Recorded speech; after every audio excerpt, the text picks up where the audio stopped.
The Strenuous Life by Theodore Roosevelt. Speech before the Hamilton Club, Chicago, April 10, 1899.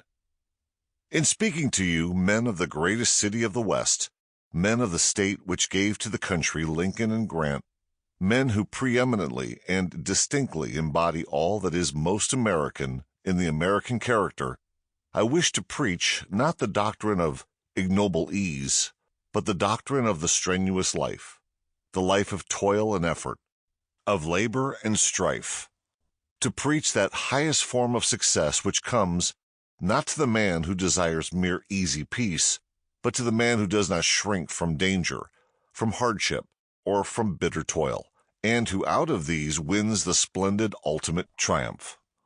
A life of slothful ease, a life of that peace which brings merely from lack either of desire or of power to strive after great things, is as little worthy of a nation as of an individual.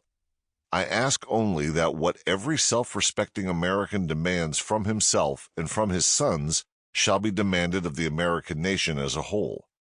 Who among you would teach your boys that ease, that peace, is to be the first consideration in their eyes, to be the ultimate goal after which they strive? You men of Chicago have made this city great.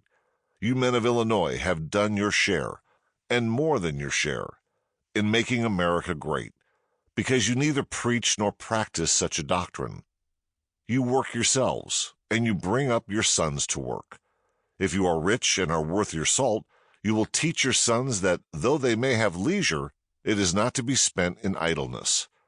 For wisely used leisure merely means that those who possess it, being free from the necessity of working for their livelihood, are all the more bound to carry on some kind of non-remunerative work in science, in letters, in art, in exploration, in historical research, work of the type we most need in this country, the successful carrying out of which reflects most honor upon the nation.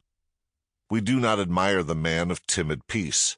We admire the man who embodies victorious effort, the man who never wrongs his neighbor, who is prompt to help a friend, but who has those virile qualities necessary to win in the stern strife of actual life. It is hard to fail, but it is worse never to have tried to succeed. In this life we get nothing save by effort. Freedom from effort in the present merely means that there has been stored up effort in the past. A man can be freed from the necessity of work only by the fact that he or his fathers before him have worked to good purpose. If the freedom thus purchased... Sample complete. Ready to continue?